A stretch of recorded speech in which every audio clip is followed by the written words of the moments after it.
سلوا التاريخ كم مجدا سطرنا على صفحاته وبه تغنى. دموکراسی رو شما با نامش آشنایی داریم. همه الحمدلله استادان نهایت محترم در این باب مطالعات کافی و وافر دارند. اما در باب تذکر یک چیز را برای استادان ما باید متذکر شوم که ما نسبت به شما مردمای خوب نیستیم و ما خود را نسبت به شما خوب نمیدانیم. بنان احساس مسئولیت برای ما داده شده، ما بنابر این مسئولیت با همدیگر نظرها را شریک می سازیم. روز مفتی اعظم پاکستان مفتی شفیع عثمانی رحمت الله علیه رحمت واسعه مؤلف تفسیر معارف القرآن دید که شاگرداش مسابقه سخنرانی داشت، از کنارش گذشت و در بین اونها نشست، در بین شاگردای خود نشست. یکی از علمای جید و بزرگ از او محبته عبور میکرد، گفت مفتی صاحب، شیخ صاحب، تو در حقیقت حبر امت هستی، در بین شاگردان نشستی و سخنرانی شاگردای خود را گوش میگیری. گفت که هر انسان یک کمال دارد، من هم میخواهم که یک کمالی که او در من نیست از این شاگرد خود یاد بگیرم. ما به منزله شاگردای شما استادا هستیم، بنابراین ما از شما چیزی را یاد میگیریم و تبادل افکار میکنیم. در حقیقت این به این معنا نیست که ما بیشتر از شما میدانیم، فقط یک تذکر من باب معلومات انشاءالله در این رابطه خواهیم داشت. دموکراسی از دو کلمه دیموس و کراسی تشکیل شده. این مرکب است، دو جزء هست. یکی دیموس این به نام مردم هست و کراسی که در لغت عربی کرسی چوکی را میگه، این چوکی و اقتدار و قدرت را میگه، یعنی حکومت را. پس ما در لغت دموکراسی را فهمیدیم که دموکراسی یعنی حکومت مردم. و در حقیقت خود غربی ها از دموکراسی یک تعریف دارد. بریم که با زبان خودشان این تعریف را بشنویم. Government of the people, by the people, for the people.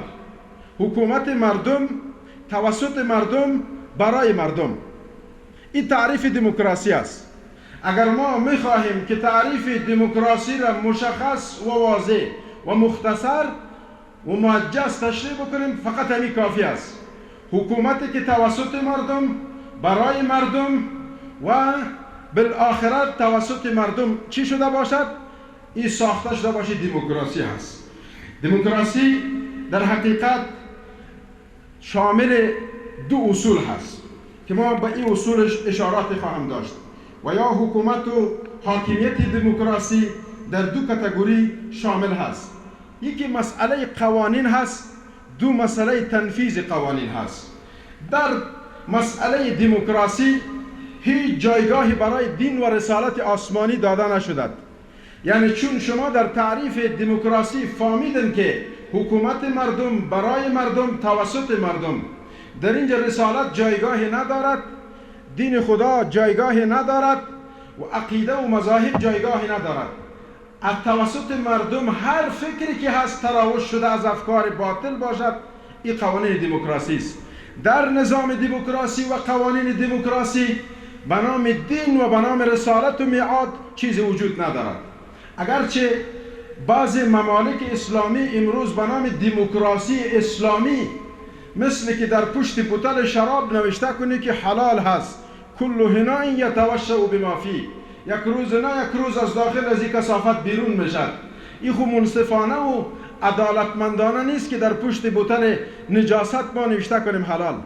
اگر به کرات و مرات به واژه دموکراسی پسوند و پیشوند اسلامی داده شود، این باعث از این نمی شود که دموکراسی را اسلامی بسازد.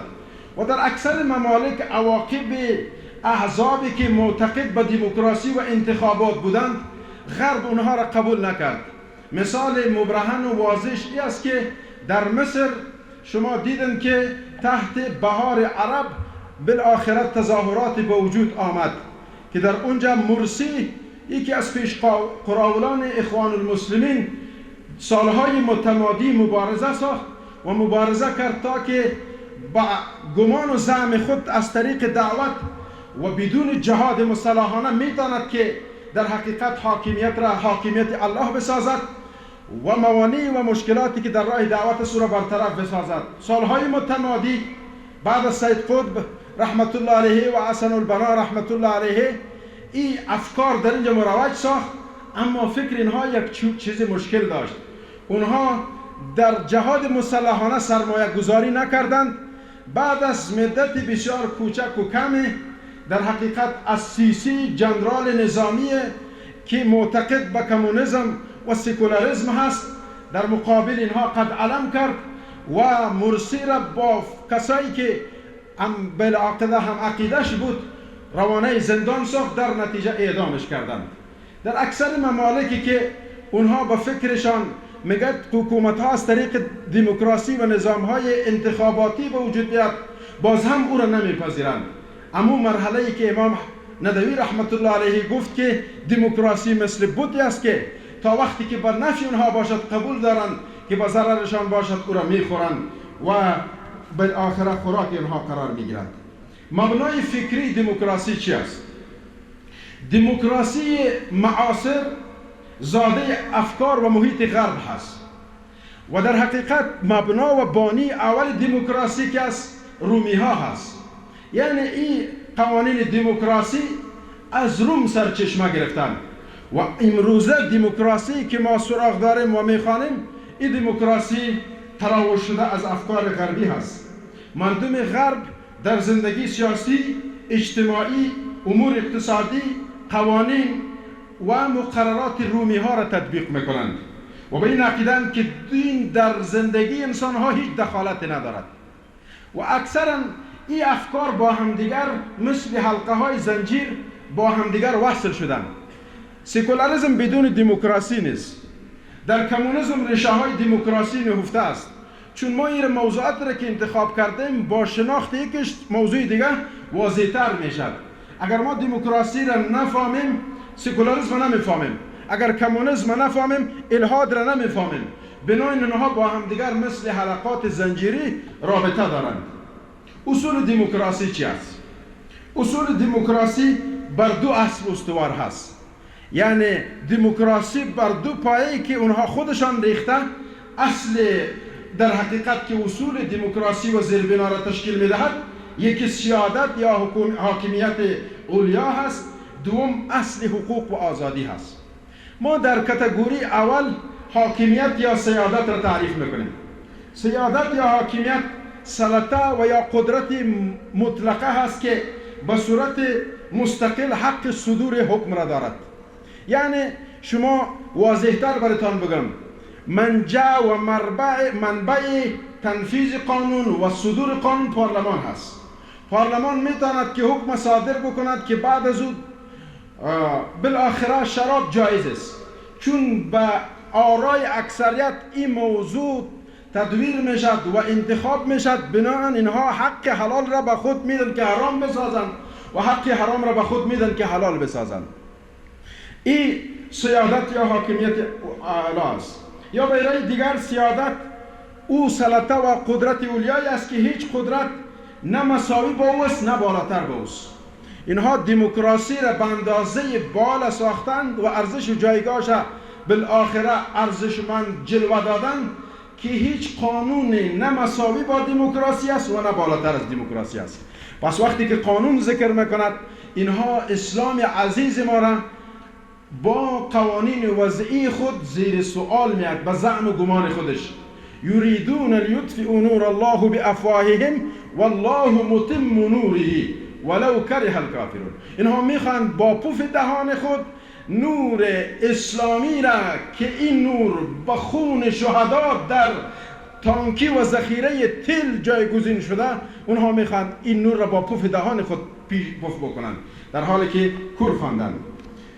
بخش تقنین، چون در بخش حاکمیت اولیا وقتی میم شامل دو گزینه است. بخش تقنین یا تشریح هست، بخش تنفیذ هست، یعنی اجرا کردن. ما در دموکراسی قوه قضایه، قوه اجرایه، قوه مقننه داریم. یک قوه را به نام قوه مقننه میگن. قوه مقننه در پارلمان چند تای نشستند و اونها همگی ملت را به تاراج و چپاول میگیرند، به یغما میگیرند. مهم برایشان نیست که در نتیجه خواهشات نفسانی و اغراض شیطانی و بلحوثیشان اسلام زیر سوال میاد، ارزش ها پامال میشه. این برایشان مهم نیست. فقط این مهم است که تعداد اکثریت رای دهنده ها این قانون را توشیح بکنند و پاس بکنند. در مرحله اول بخش تقنین یا تشریح است.